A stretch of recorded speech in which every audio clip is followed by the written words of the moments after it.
Class 12th क्या चल रहा है आपका? डिफरेंशियल इक्वेशन, वो तो फिनिश हो गया, अब उसकी चिंता नहीं करना है। और अगर कोई प्रॉब्लम रह गई हो तो बताइए, आप लोग कमेंट किया करो। कमेंट जब करोगे तो आपको मैं जब टाइम मिलेगा तो वीडियो बना दूंगा, ठीक है। और वॉल्यूम 2 आपका चल रहा है। वॉल्यूम 2 में आपके 3 चैप्टर्स हो गए हैं। टोटल चैप्टर्स कितने हैं? 6 chapters, and I have completed 3 chapters. right now only 3 chapters are remain, okay? तो उसमें प्रोबेबिलिटी आज शुरू करते हैं। बहुत अच्छा टॉपिक है, मजा आ जाएगा पढ़ते हुए, ऐसे समझ लो। और थोड़ी सी इसकी कहानी बता देते हैं, और वो कहानी ऐसी है, सुन के मजा आएगा। हालांकि इसका लेना देना कोई नहीं रहेगा, लेकिन मकसद क्या है? मकसद क्या है कि आप समझ पाए। देखिए, प्रोबेबिलिटी को कहते हैं द चांसेस ऑफ अनसर्टेनिटी। ऐसे समझ लो, जहां गारंटी नहीं वही प्रोबेबिलिटी, जहां पे गारंटी नहीं उसी को कहते हैं प्रोबेबिलिटी। अंडरस्टैंड? और इसकी थोड़ी सी कहानी मैं बताता हूं, इंटरेस्टिंग कहानी है। और यह कहानी 9th वाले स्टूडेंट, 10th वाले student, 11th class, 12th class, higher class, सभी के लिए यूजफुल है, सभी के लिए इंपॉर्टेंट है। तो डियर स्टूडेंट्स, कहानी बहुत मस्त है। एक बार क्या हुआ, बड़े से बड़े मैथमेटिशियन फर्मा, कार्डेनो, गैलीलियो, पास्कल, फर्मेट, ये सारे लोग आपस में चर्चा कर रहे थे। पढ़ाई जानते हो, मैथमेटिशियन है तो मैथ पे ही चर्चा करेंगे, चाय पे चर्चा नहीं करेंगे, मैथ पे चर्चा करेंगे। तो वो मैथ की चर्चा कर रहे थे, और ये लोग आपस में जब जा रहे थे, बातचीत करते हुए गुजर रहे थे, तो एक रास्ते में कुछ लोग ताश के पत्ते खेलने वाले बैठे।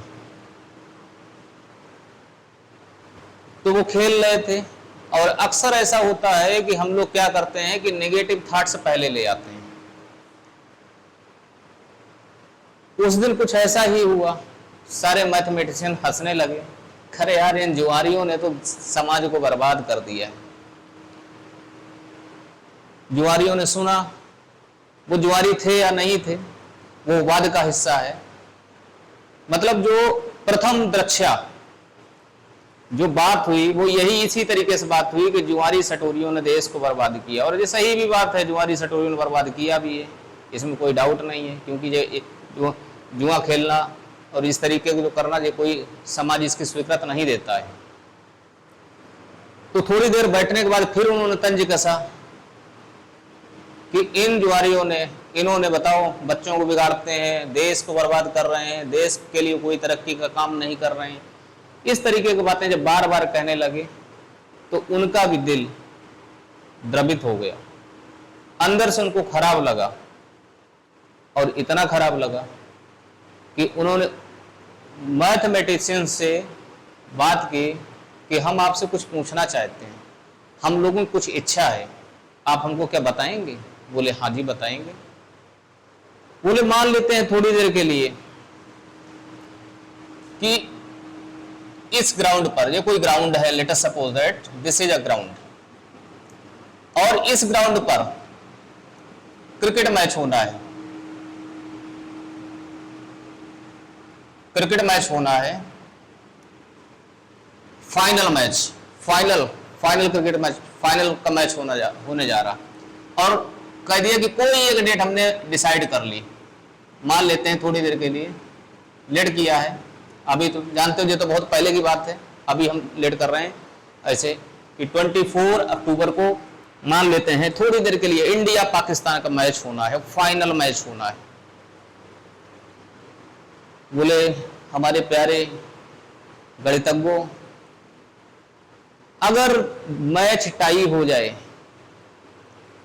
कोई टीम ना जीत पाए, तो बोले इसका कोई फार्मूला है आपके पास? तो मैथमेटिशियन ने कहा इसमें कौन सी बड़ी बात है, अगले दिन करा लीजिएगा। बोले नहीं, अगले दिन नहीं कराना है, जो डेट डिसाइड हो गई उसी डेट में कराना है, मैथ का फार्मूला दीजिए। फिर उन्होंने कहा ठीक है, बोले आप क्या जनता को बेवकूफ समझते हैं? अगर अगले दिन कराओगे तो ये पहले बताओ, जो लाइव टेलीकास्टिंग का पैसा जाता है वो कौन देगा? आप देंगे क्या? जनता जो अपने काम छोड़ के एक दिन का तो मान लो अपना वो जो भी है इंटरटेनमेंट के तौर पे टिकट ले लिया, सब कुछ ले लिया, क्या पर डे यही? बोले अगले दिन भी नहीं हुआ, फिर क्या करोगे? क्या per day ticket दिलवाओगे? Per day लोगों को कम रोकोगे? लाइव टेलीकास्टिंग कितना पैसा जाता पर डे, यही करेंगे? तो इस तरीके की बहुत सारी बातें, मतलब जो ताश खेल रहे थे उन्होंने मैथमेटिशियन से क्वेश्चन पे क्वेश्चन कर डाले, मतलब बौछार कर दी। तो बोले आप बताइए, फार्मूला दीजिए। मैथ में ऐसा कौन सा फार्मूला है, मैथ में ऐसा कौन सा फार्मूला है जिससे आप कह दें कि हाँ इंडिया जीत गया या पाकिस्तान जीत गया? बहुत देर माथा पच्ची की, सारे मैथमेटिशियंस जितने भी लोग समूह था सब लोग बोले कि यार फार्मूला कौन सा बना दें, कुछ भी नहीं, मतलब इसके लिए फार्मूला कौन सा जनरेट हो सकता है? जब नहीं फार्मूला बना पा रहे, नहीं दे पा रहे, तो वही ताश खेलने वाले लोगों ने कहा, बोले हमने तो देश बर्बाद किया, कर रहे हैं, आपको कहना है आप कौन सा आबाद कर रहे हैं? आप भी तो नहीं बता पा रहे हैं, और खाली हमारी बार बार जो हम लोगों को खिंचाई कर रहे थे। बताइए फार्मूला, दीजिए फार्मूला। तो बोले नहीं दे पा रहे हैं, तो बोले फिर हार स्वीकार करो। अब जानते हो जो मैथमेटिशियंस होते हैं, जिनको ज्ञान लेना होता है, वो बच्चों जिंदगी में याद रखना, वो कभी भी मतलब ऐसे वो कार्य हमेशा करते हैं कि जिससे कुछ नया सीखने को मिले। अरे कभी कभी हार भी जीत होती है। तो उन्होंने कहा ठीक है, मैं खेद व्यक्त करता हूं, अपने शब्द जो मैंने कहे हैं मैं शब्दों को वापस लेता हूं, अब बताइए। तो बोले कुछ भी नहीं है। बोले भगवान के ऊपर विश्वास करते हो या नहीं करते हो? बोले गॉड को मानते हैं आप लोग? बोले गॉड को कौन नहीं मानता है? बोले अगर गॉड पे विश्वास करते हो तो एक ने निकाला कॉइन और उछाल दिया, बोले मांग लो हेड टेल, जो जिसका आ जाएगा वही सिकंदर। बोले क्या लगा इसमें? कोई फार्मूला लगा? लोगों का टाइम बचा, उसी दिन मैच का रिजल्ट आ गया। तो मैथमेटिशियन का यार बात तो सही कह रहे हैं। बोले और अगर ज्यादा टीम है, जो तो 2 टीम की बात है, अगर कोई इस तरीके की बात हो 6-7 टीम हो। अरे बोले आप नहीं जानते हैं क्या, लूडो का पासा, डाइस ले लो और डाइस उछाल दो, जो नंबर आ जाए, जिसका आ जाए वो विक्टर हो गया, विनर हो गया। बोले और ज्यादा हूं? बोले ताश की गड्डी जिंदाबाद 52। बोले और ज्यादा हूं? बोले पर्ची उछाल लो, पर्ची जितनी मन हो बना लो, जिसके भाग्य का होगा आ जाएगा। तो मैथमेटिशियन बड़ा प्रसन्न हुए। बोले क्यों ना ऐसा करें, इसको मैथ का पार्ट बना लिया जाए। इस घटना को जो मैं बता रहा हूं इसमें कितनी सच्चाई है, इसका वास्तविक जीवन से कोई लेना देना नहीं है। मेरा मकसद किसी मैथमेटिशियन की इंसल्ट करना नहीं है, और किसी भी समाज के प्रहरी को जुआरी सटोरी बोलने का मुझको अधिकार नहीं है। लेकिन बताया मैंने इसलिए आपको इस अंदाज में कि ताकि आपके जेहन में बातें आ जाएं, राइट। तो जहां पर ध्यान रखना बेटा, जहां अनसर्टेनिटी है, जहां गारंटी नहीं है, उसी का नेम प्रोबेबिलिटी होता है। अंडरस्टैंड? तो अब टॉपिक स्टार्ट करते हैं।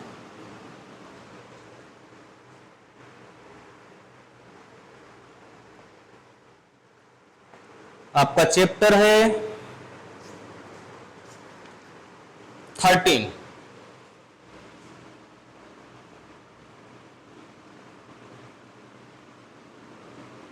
Chapter number 13, probability.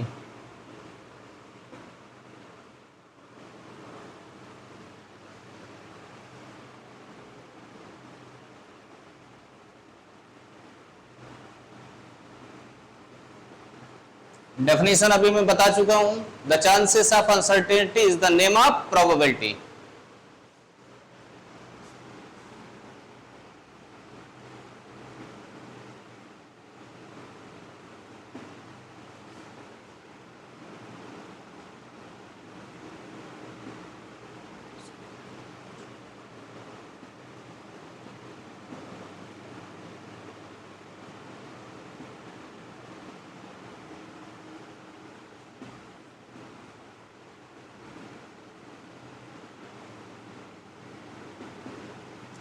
Probability generally represented by P. अगर इवेंट ई है तो पी बोल देना, इवेंट ए है तो पी ए बोल दो, इवेंट बी है तो पी बी बोल दो, वो इवेंट पे डिपेंड करेगा, ठीक है। If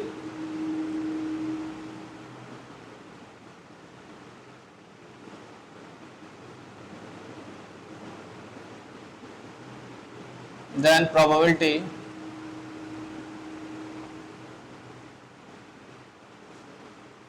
is denoted by PE।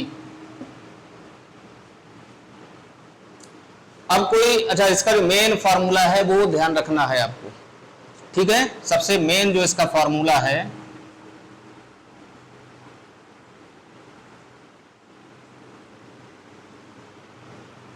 Number of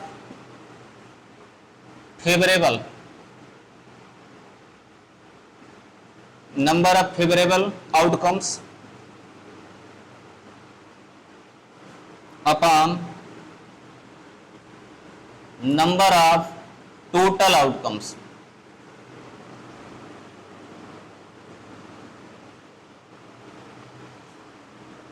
this is main formula.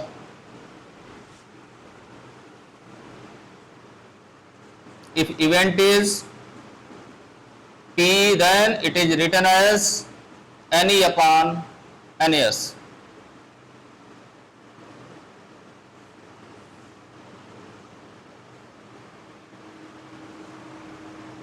Let us suppose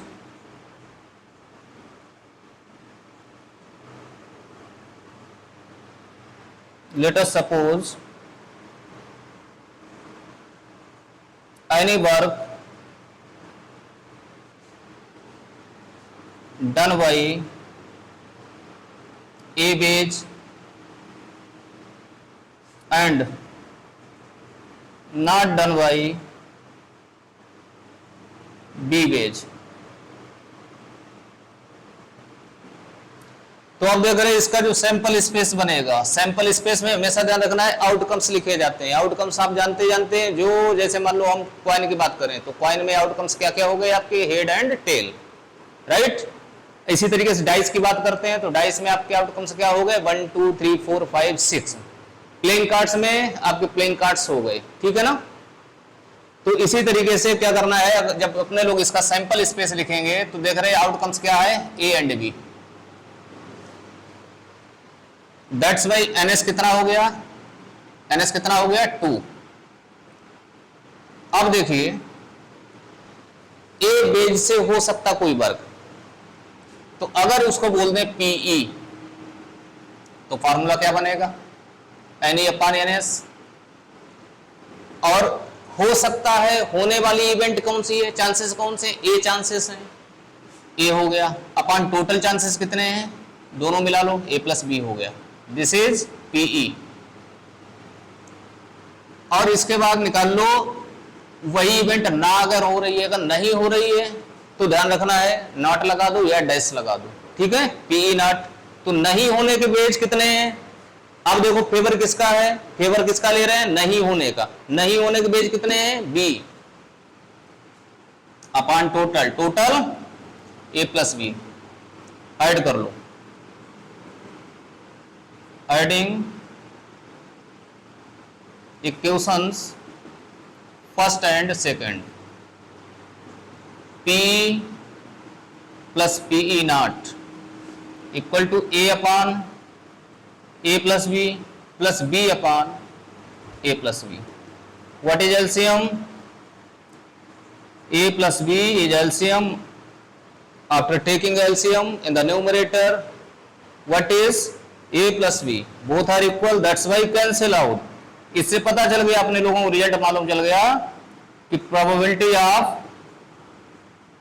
happening an event and probability of not happening an event, दोनों का सम कितना होता है, 1। कितना होता है? अब देखो अगर P निकालना पड़ेगा तो क्या हो जाएगा फॉर्मूला 1 माइनस पीई नॉट, और यही अगर पीई नॉट की जरूरत पड़ रही है तो बन के क्या जाएगा 1 माइनस पीई। कुछ छात्र लोग ध्यान रखना, कुछ छात्र लोग पीई को स्मॉल पी लेते हैं और पीई नॉट को क्यू ले लेते हैं, तब वो लिखते हैं P plus Q equal to 1। बात वही रही, यहां से P की वैल्यू 1 माइनस क्यू, क्यू की वैल्यू 1 माइनस P हो गई।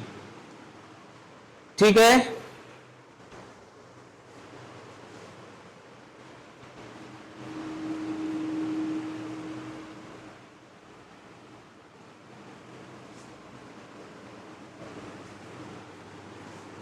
वीडियो को ज्यादा से ज्यादा शेयर करते रहिए, लाइक करना, सब्सक्राइब करना और कमेंट करना नहीं भूलना है।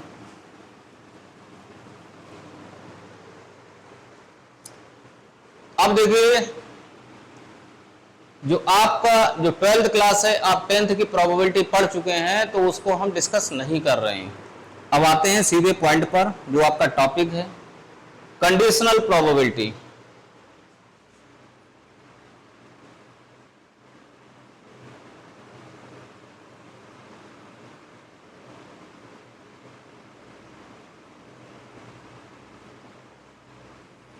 जैसा कि इसका नेम है कंडीशनल, मतलब कोई न कोई कंडीशन होगी, और इसको हम एग्जाम्पल के माध्यम से समझाते हैं तो ज्यादा समझ में आएगा कि कोई न कोई एक क्या है कि इसमें एक इवेंट का दूसरे इवेंट से कोई न कोई रिलेशन जरूर होगा, मतलब जरूर होगा, ये ध्यान रखना है। इस तरीके हो सकता है जैसे मान लो कोई स्टूडेंट मैथ और केमिस्ट्री रखता है, मैथ केमिस्ट्री रखता है तो कभी कह दिया कि मैथ में पास हो और केमिस्ट्री में फेल हो। कहने मतलब जिसकी प्रोबेबिलिटी पूछी जाएगी वो पहले लिखा जाएगा, और जो इवेंट ऑलरेडी आपकी हैपन हो चुकी है, ऑलरेडी हो चुकी है, उसको बाद में लिखा जाएगा, राइट। और हाँ, एक एग्जांपल दे देते हैं, श्योर सर्टेन का तो जानते जानते, श्योर सर्टेन का क्या होता है, हमेशा 1 होता है। श्योर सर्टेन इवेंट में प्रोबेबिलिटी 1 ही नहीं रही है, क्यों? क्योंकि जो इवेंट होती है, जब हो रही 100% हो रही, उसको क्या बोलते हैं, 1 बोलते हैं। जैसे अगर कोई बोल दे कि मनुष्य के मरने की प्रोबेबिलिटी, अरे भाई गारंटी है, यहां गारंटी है, और प्रोबेबिलिटी का नाम क्या है जहां गारंटी नहीं, डेथ 100% होती है, तो इसलिए प्रोबेबिलिटी कितनी होती है, 1 होती है। इसके अलावा जहां गारंटी नहीं, एक दो एग्जांपल और ले लेते हैं कि आज के मैच में तेंदुलकर सेंचुरी मारेगा। तेंदुलकर जी आप तो मार ही देते हैं, आप बुरा मत मानना, लेकिन क्या गारंटी है? हो सकता है 99 पर आउट हो जाओ। तो जहां गारंटी नहीं, इस बात को बहुत ध्यान रखना है आपको। कंडीशनल प्रोबेबिलिटी में आपको ध्यान रखना है कि हमेशा जो इवेंट्स होंगी उनके बीच कोई न कोई कनेक्टिविटी होगी, और एक इवेंट हो चुकी होगी, दूसरे की प्रोबेबिलिटी फाइंड करनी है। ठीक है, जैसे एक एग्जांपल ले लेता हूं, लिखा PE/F, थ्योरी बुक से अपने लिख लेना, थ्योरी नहीं मैं लिखा रहा हूं, ठीक है। तो इसका फार्मूला होता है PE union, sorry not union, intersection F/PF। तो इसका मतलब क्या है कि F इवेंट आपकी हो चुकी है, समझ में, इससे कोई लेना देना नहीं है, निकालनी इसकी प्रोबेबिलिटी है E की।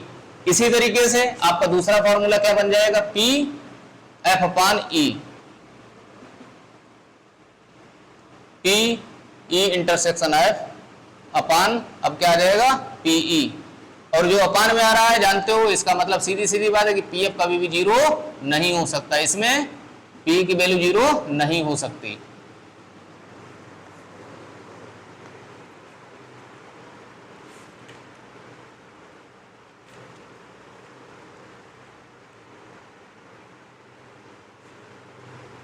This is the definition number 1।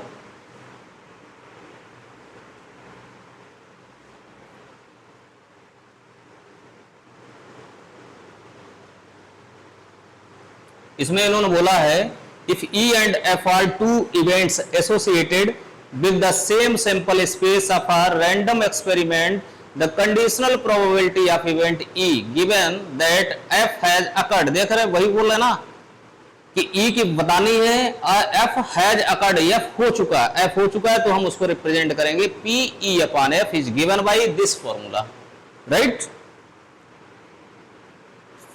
फिर प्रॉपर्टीज इसमें गिवन है, प्रॉपर्टीज ऑफ कंडीशनल प्रोबेबिलिटी। इसके कंडीशंस को कल बताते हैं, एक दो न्यूमेरिकल्स हो जाते हैं तो थोड़ा अच्छा लगेगा, ज्यादा कॉन्सेप्ट समझ में आएगा, क्योंकि अच्छी तरीके जानते हो कि मैथ को अगर मजे के साथ पढ़ोगे तो मजा आएगा, तभी आपका इंटरेस्ट बढ़ेगा, ठीक है। और अगर आपने उसमें नहीं थोड़ा सा अगर वो कर दिया, ढील डाल दी, तो जानते तभी आपको मैथ टफ लगेगी। तो प्रॉपर्टी इसकी मैं अगले वीडियो में बना दूंगा, एक दो क्वेश्चन इस पर हो जाते हैं ताकि आप लोग और क्वेश्चंस लगा सकें, ज्यादा से ज्यादा करना स्टार्ट कर दें। तो जैसे exercise 13.1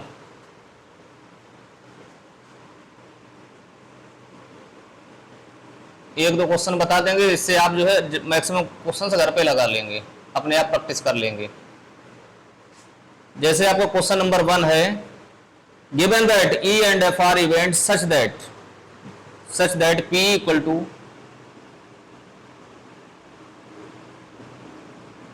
PE equal to 0.6, PF is given as 0.3 and PE intersection F is 0.2.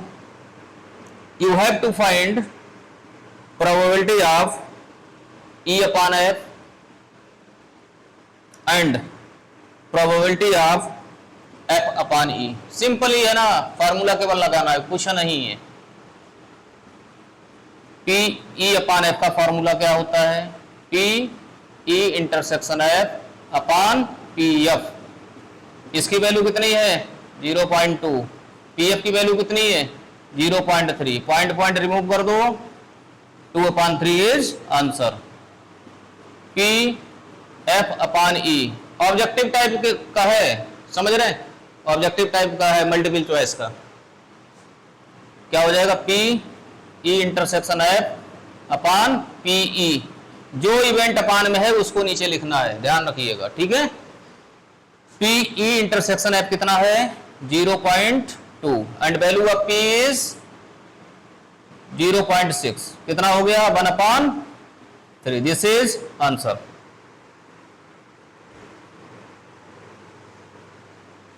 Question number 2, you have to find P A upon B। जानते हैं फॉर्मूला, सिंपल सा फॉर्मूला है, क्या होता है इसका? P A intersection B upon P B हो जाएगा। P A इंटरसेक्शन B कितना गिवन है? 0.32 upon P B। P B कितना गिवन है? 0.5। 0.5 है तो कितना हो गया आपका? 32/50। इसको 4 से कट कर लो, 2 से कट करो, 4 से कट नहीं हो पाएगा। क्वेश्चन नंबर, देखिए एक फार्मूला लिख लो P A यूनियन B का। P A यूनियन B का फार्मूला क्या होता? P A plus P B, set theory वाला है ना। P A इंटरसेक्शन B, याद करिए, ये फार्मूला आपका सेट थ्योरी से है ना, याद करो फार्मूला क्या होता था? N A union B equal to NA plus NB minus N A intersection B। अब यहाँ पे देख रहे हैं प्रोबेबिलिटी में अगर कन्वर्ट करना है तो जानते हो किससे डिवाइड करेंगे? Total sample space. Total sample space क्या होता है? NAS, dividing by NAS।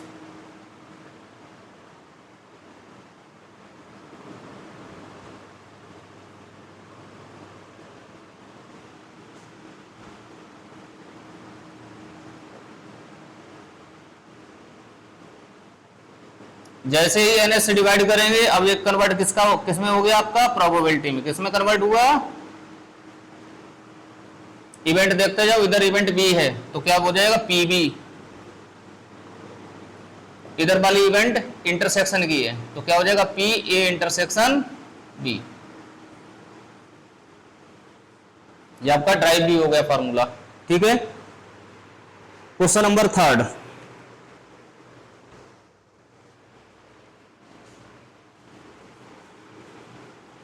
Video को ज्यादा से ज्यादा शेयर करते रहिए dear friends and dear students.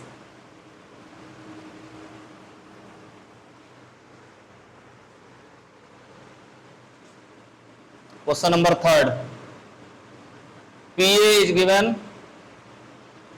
0.8, PB 0.5,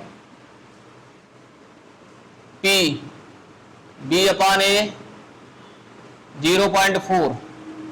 first number find करना है, we have to find P A intersection B. अच्छी तरीके जानते हो कि पी बी अपान ए को क्या लिखेंगे, P A intersection B upon P A. इसकी वैल्यू कितनी गिवन है 0.4। इसकी वैल्यू फाइंड करनी है, डोंट वरी। पी ए की वैल्यू कितनी है, value of P A is 0.8। Cross multiply कर लो, 0.32। This is answer of first part. Second, P A upon B find करना, it means P A intersection B upon P B. इसकी value find हो चुकी है, कितनी है 0.32। पी बी कितना है 0.5। फिर से वही बन गया,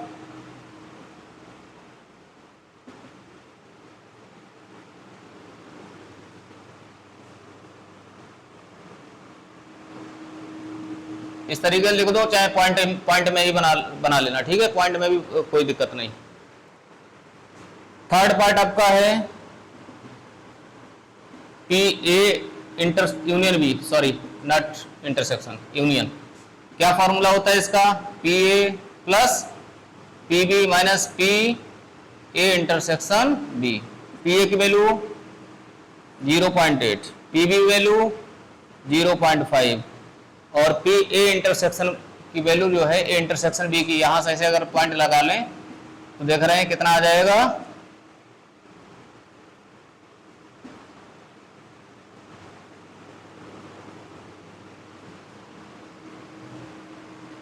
चलो पहले चेक कर लेते हैं, आंसर पॉइंट में है तो पॉइंट में देंगे, नहीं तो कोई बात नहीं।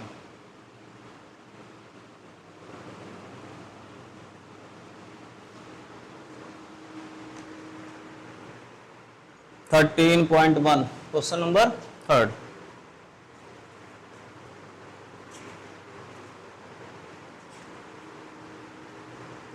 हाँ, पॉइंट में ही दे रहे हैं।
क्या वैल्यू कोई गलत लिख दे क्या, value of P A, value of P B,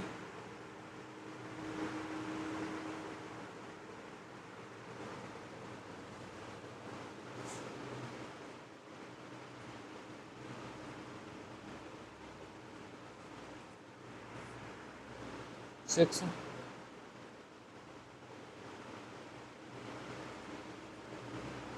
इसमें तो 0.98 आ रहा है, कहाँ मिस्टेक हो रही है।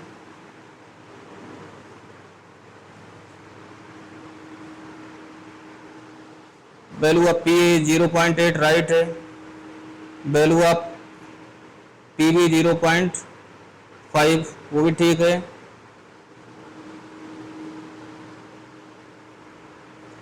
और आंसर भी सही आ रहे हैं। फिर कहाँ मिस्टेक हो रही है?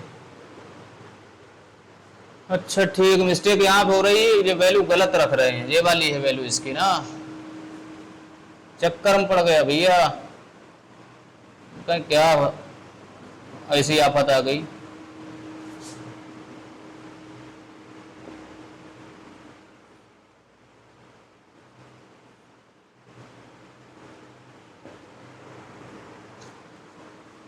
.98।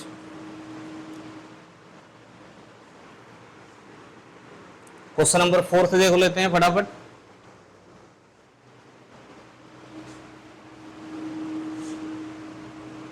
जरा सा माइंड हटा, देख रहे हैं तुरंत घटना दुर्घटना,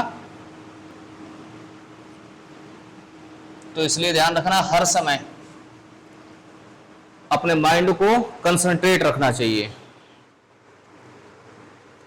question number 4, question number 4 is P A union B find करना है। If 2 times P A equal to P B equal to 5/13 and P A upon B 2/5।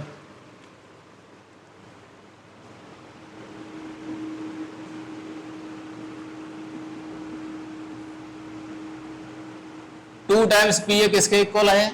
5/13 के, and P B is also 5/13। Value of P A 5.26।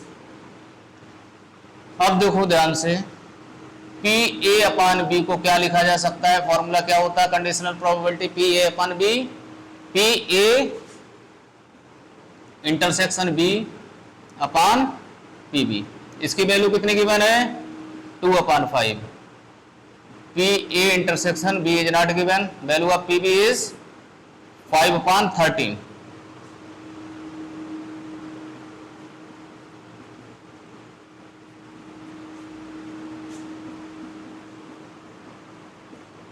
Five cancel out,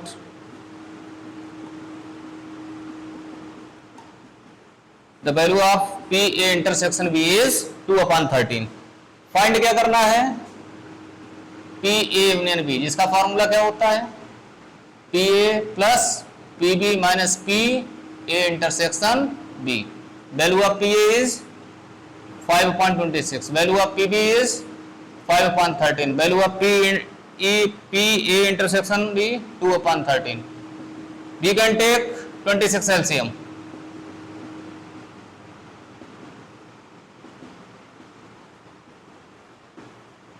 answer match कर लीजिएगा। तो number of question इसमें कितने हैं? 17 है। 2 video में हो जाना चाहिए आराम से। आप लोग एग्जाम्पल्स जरूर लगाया करिए। और थ्योरी जो स्टार्टिंग में जो किसी भी चैप्टर का जो समरी होता है उसको हमेशा ध्यान रखना है, उसको पढ़ना है, क्योंकि ऑब्जेक्टिव आपके लिए कुछ भी बन सकता है, मल्टीपल चॉइस में कुछ भी आ सकता है। और सबसे बड़ी बात है कि जो बच्चे आईआईटी की तैयारी करते हैं उनको बहुत ध्यान देना पड़ेगा, क्योंकि उनके लिए कोई एक्सक्यूज नहीं चलेगा। मेहनत से पढ़िए और लगातार आप लोग हमारा वीडियो तो देखते ही देखते हैं, चैनल को भी खूब सब्सक्राइब करवाते हैं, लोगों से करवा रहे हैं, अपने आप भी कर रहे हैं, प्रयास कर रहे हैं। इस प्रयास की मैं सराहना करता हूं और आप लोगों को मेरा हमेशा आशीर्वाद रहता है कि स्वस्थ रहिए, मस्त रहिए और अनुसार के साथ बने रहिए।